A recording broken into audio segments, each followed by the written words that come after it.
আসসালামু আলাইকুম প্রিয় শিক্ষার্থী বন্ধুরা, আমরা গত অনলাইন ক্লাসে আলাপ করেছি দশম শ্রেণীর নবম অধ্যায় নাগরিক সমস্যা ও আমাদের করণীয়। আমরা আজকে দশম শ্রেণীর নবম অধ্যায় নাগরিক সমস্যা ও আমাদের করণীয় সৃজনশীল নিয়ে আলাপ করব।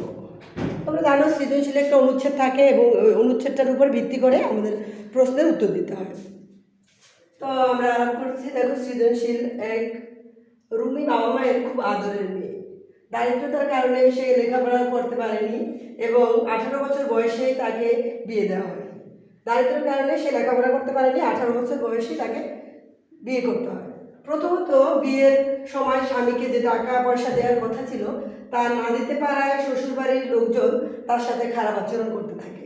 যেহেতু তাদের শর্ত ছিল যে কিছু লেনদেনের ব্যাপার ছিল, কিন্তু পরবর্তীতে যখন সেটা না দিতে পারে তার সাথে খারাপ ব্যবহার শুরু হয়। এই অবস্থার প্রেক্ষিতে রুমি সেলাইয়ের কাজ করে। এক পর্যায়ে পরিবারের সচ্ছলতা ফিরিয়ে আনলে তার স্বামী তার প্রতি ইতিবাচক মনোভাব পোষণ করে। এটা হলো অনুচ্ছেদ। তো আমরা এখন দেখব অনুচ্ছেদের ভিত্তিতে আমাদের কি প্রশ্ন রয়েছে। বর্তমানে বাংলাদেশের জনসংখ্যা বৃদ্ধির হার কত? বর্তমানে বাংলাদেশের জনসংখ্যা বৃদ্ধির হার 1.37। এরপর আছে খাদ্য নিরাপত্তা বলতে কী বুঝি?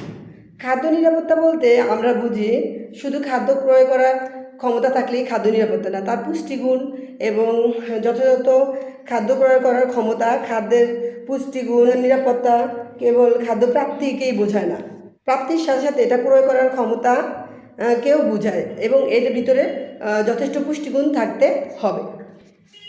তারপরে আসি, জীবনের প্রথম সমস্যাটি কোন সামাজিক সমস্যা চিহ্নিত? জীবনের প্রথম সমস্যাটি হলো যৌতুক। যৌতুক একটি সামাজিক ব্যাধি, যে ব্যাধি এখন সমাজের রন্ধে রন্ধে ছড়িয়ে গেছে। এটা এরকম একটা সামাজিক ব্যাধি যার ফলে নারী নির্যাতন বহু অংশে বেড়ে গেছে। প্রথমত দেখা যায় যে রুমির পরিবার তার বিয়ের সময় কিছু উপটোকন দেবে বলে শর্ত আরোপ করছে, যেটা কখনই উচিত ছিল না, এটা অনৈতিক কাজ। এই লেনদেনের পরবর্তীতে সে যখন দারিদ্রতার কারণে তার পরিবার অসচ্ছল, সে দিতে পারে না, তখন দেখা যায় যে তাদের পরিবারের ভিতরে বিভিন্ন রকম সমস্যা আরম্ভ হয়। শ্বশুরবাড়ির লোকজন তার সাথে খারাপ আচরণ করতে থাকে, তাকে নির্যাতন করতে থাকে। সামাজিক ব্যাধিগুলো তার এই যৌতুক প্রথার মাধ্যমে তুলে এসেছে। পরবর্তীতে দেখা যায় যে সে যখন তার সচ্ছলতার জন্য একটা সেলাই মেশিন কিনে তার সচ্ছলতা ফিরিয়ে আনে, তার প্রতি পরবর্তীতে ইতিবাচক মনোভাব পোষণ করা হয়েছে। তারপর এই যৌতুক প্রথার কারণেই সমাজের রন্ধে রন্ধে এখন এটা বিস্ফোরার মতো ছড়িয়ে গেছে এবং এর ফলে দেখা যায় যে অনেক জায়গায় আত্মহত্যার প্রবণতা দেখা দিচ্ছে। সরকারের পাশাপাশি এটা আমাদের জনগণের স্বাভাবিক জীবনও যৌতুকের বিরুদ্ধে পদক্ষেপ গ্রহণ করা প্রয়োজন, যার ফলে যৌতুকটা ব্যাধিরূপে সমাজ না হয়, এটা সমাজ থেকে দূরে সরে যায় এবং এই সমস্যায় কারো জীবন দিতে না হয়। তারপরে আমরা দেখতেছি পরের প্রশ্নটা হলো, রুমির মতো নারীদের এ ধরনের সমস্যা থেকে রক্ষা করতে উদ্দীপকে বর্ণিত কাজটি যথেষ্ট প্রভাব ফেলতে পারে।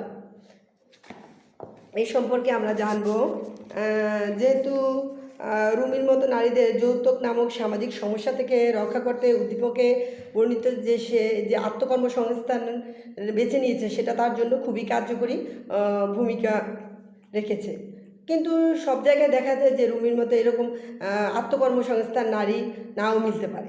তখন দেখা যায় যে এটা সমাজে খুবই খারাপ প্রভাব ফেলে এবং যার ফলে মানুষ আত্মহত্যা বা এর চেয়েও খারাপ কোনো দিকে চলে যায়। দেখা যায় যে সমাজে যেসব পরিবার একটু দারিদ্র বা নিম্নসীমার নিচে বাস করে, তাদের পরিবারের ভিতরে এসব সমস্যাগুলো বেশি পরিলক্ষিত হয়। তো আমাদেরকে এক্ষেত্রে শিক্ষিত মানুষকে পাশাপাশি সমাজের সকল স্তরের লোকজনকে এগিয়ে আসতে হবে, যাতে আমরা যৌতুক বিরোধী আন্দোলনের মাধ্যমে এটাকে প্রতিরোধ করা যায়। অন্যদিকে দেখা যায় যে রুবি আত্মকর্মসংস্থান তার জন্য অনেক ইতিবাচক প্রভাব ফেলেছে তার স্বামীর পরিবারে। পরবর্তীতে সে তার গ্রহণযোগ্যতাটা পেয়েছে। এভাবে মেয়েরা যদি আত্মনির্ভরশীল হয় তাহলে তারা খুব অল্প সময়ের ভিতরে তাদের গ্রহণযোগ্যতারা পেতে পারে। তার আবার একটা জিনিস দেখা যায় যে যেসব নারীগুলো কর্মসংস্থানের ব্যবস্থা আছে বা যারা আত্মনির্ভরশীল, তারা এক্ষেত্রে যৌতুকের যে বঞ্চনা বা লাঞ্ছনার শিকার সেটা খুব কম হয়, যার ফলে তারা তাদের নিজস্ব মত প্রকাশ করতে পারে এবং তারা পরিবারের গ্রহণযোগ্যতাটা বেশি পায়। রুমির যে আত্মকর্মসংস্থানের ব্যবস্থা সেটা তার জন্য যথোপযুক্ত ছিল, যার ফলে সে পরবর্তীতে তার সে অবস্থানে পৌঁছতে পেরেছে এবং সে তার আত্মমর্যাদা ফিরে পেয়েছে। এর পরিপ্রেক্ষিতে দেখা যায় যে নারীরা এইভাবে যদি তাদের আত্মকর্মসংস্থান বা তাদের যে পর্যায়টা সে পর্যায়ে যদি তারা তাদেরকে সঠিকভাবে দাঁড় করাতে পারে এবং শিক্ষার মাধ্যমে তারা যদি ওরকম অগ্রাধিকার পায়, তাহলে এই যৌতুক প্রথা অনেকাংশেই কমে আসবে।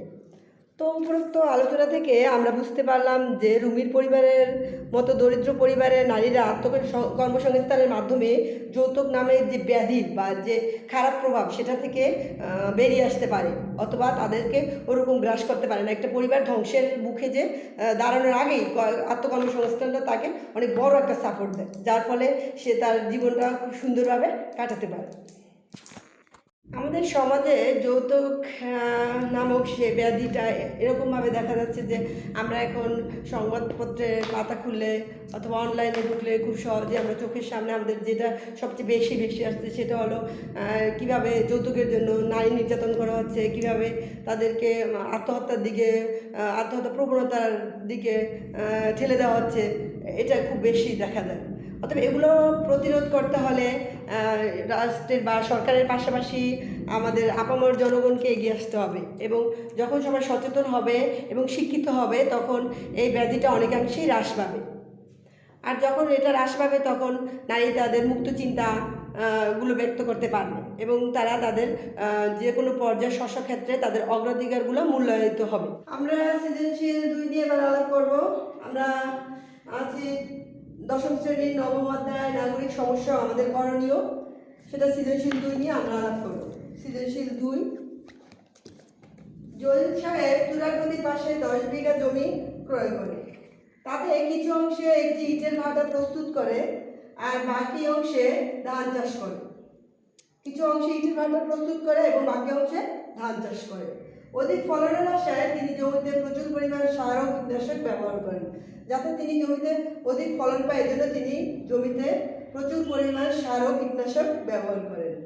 ইটের ভাটার বর্জ্য পদার্থ এবং বৃষ্টির পানির সাথে সার ও কীটনাশক ধুয়ে তুরাগ নদীতে পড়ছে, তারপরে দেখা যাচ্ছে যে এর ফলে পানি দূষণ হচ্ছে। তো আমরা এখন সৃজনশীলের প্রশ্ন নিয়ে আলাপ করব। সৃজনশীলের প্রথম প্রশ্ন, বাংলাদেশের নতুন জনসংখ্যা নীতি গৃহীত হয় কত সালে? বাংলাদেশে নতুন জনসংখ্যা নীতি গৃহীত হয় 2004 সালে।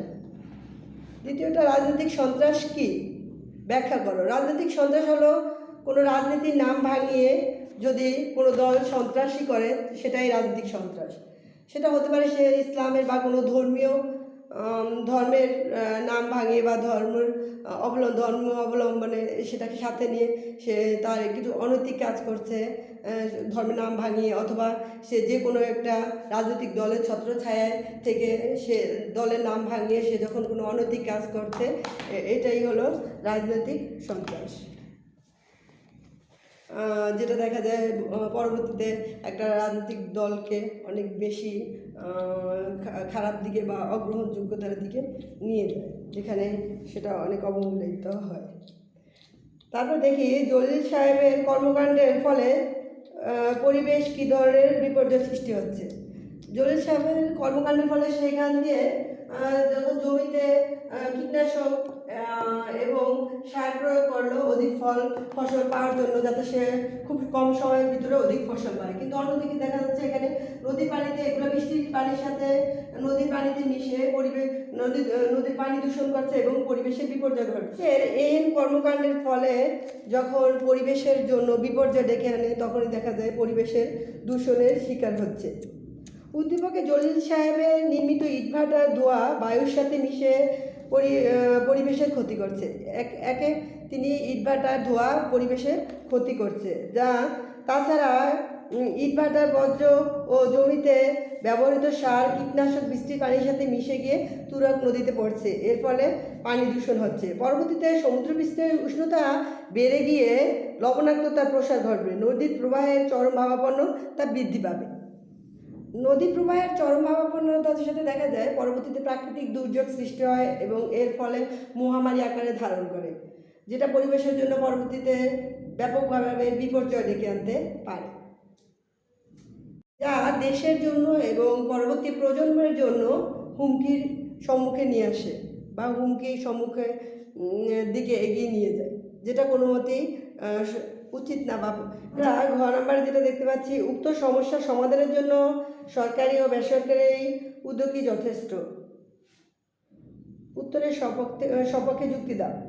পরিবেশ বিনষ্ট সমস্যার সমাধানে শুধুমাত্র সরকার এগিয়ে আসলে হবে না, বা পাশাপাশি সবাইকে উদ্যোগী হতে হবে এবং সবাইকে এই দিকগুলো খেয়াল রাখতে হবে এবং সচেতন হতে হবে যে কীভাবে পরিবেশ দূষণ থেকে আমরা বাঁচতে পারি এবং আমাদের কী করণীয় এবং কী বর্জনীয় সেগুলো খেয়াল করতে হবে। সরকারি উদ্যোগের পাশাপাশি নাগরিক হিসাবে আমাদের যে কাজটা করণীয় সেই কাজটা আমাদের করতে হবে। সেখানে আরেকটা জিনিস দেখা যায় যে জলিল সাহেব তুরাগ নদীর পাশে তার যে জমিটা, সেই জমিটাতে সে যখন খুব অল্প সময়ে সে লাভবান হতে চেয়েছে, যার ফলে সে সার ও কীটনাশক অধিক পরিমাণে ব্যবহার করেছে, যা পরিবেশে পরে বিপর্যয়ের সৃষ্টি হয়েছে এবং তুরাগ নদীতে মিশে নদীর পানি নষ্ট হচ্ছে, নদী দূষণ হচ্ছে, পরিবেশ দূষণ হচ্ছে, সাথে সাথে এখানে মানুষ এবং সেখানে যে মৎস্য চাষের মাছের ব্যাপারটা আছে সেখানেও বিপর্যয়ের সৃষ্টি হচ্ছে, যার ফলে সে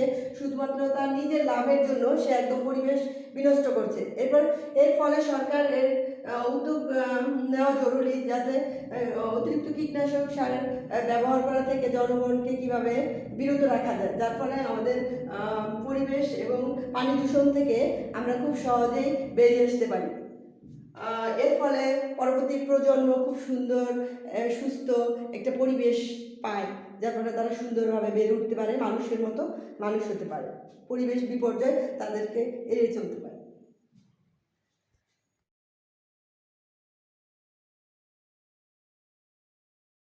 পরিশেষে আমরা এটাই বলতে পারি, এই অনুচ্ছেদের আলোচনার প্রেক্ষিতে যে পরিবেশ দূষণের ন্যায় সমস্যা সমাধানের জন্য শুধুমাত্র সরকারকে এগিয়ে আসলেই হবে না, পাশাপাশি জনগণকে সচেতন হতে হবে এবং যারা অসচেতন বা অশিক্ষিত জনগণ, তাদের শিক্ষিত যারা আছে তাদেরকে অশিক্ষিত এবং যারা অর্ধশিক্ষিত জনগণ আছে তাদেরকে নিয়ে বসে আলোচনার মাধ্যমে কিভাবে পরিবেশের ভারসাম্য নষ্ট করা থেকে পরিবেশকে বাঁচানো যায় এবং কিভাবে আমরা ভালো থাকতে পারি, এই আলোচনার মাধ্যমে তারা একটু সুষ্ঠু পরিবেশ কিভাবে পাওয়া যায় এই আলোচনা করা, যার ফলে সরকারের পাশাপাশি জনগণরাও এগিয়ে আসতে পারে এবং তারা আমাদের পরিবেশটাকে সুন্দর রাখতে পারে, যার ফলে আগামী প্রজন্ম অনেক সুন্দরভাবে বেড়ে উঠতে পারে।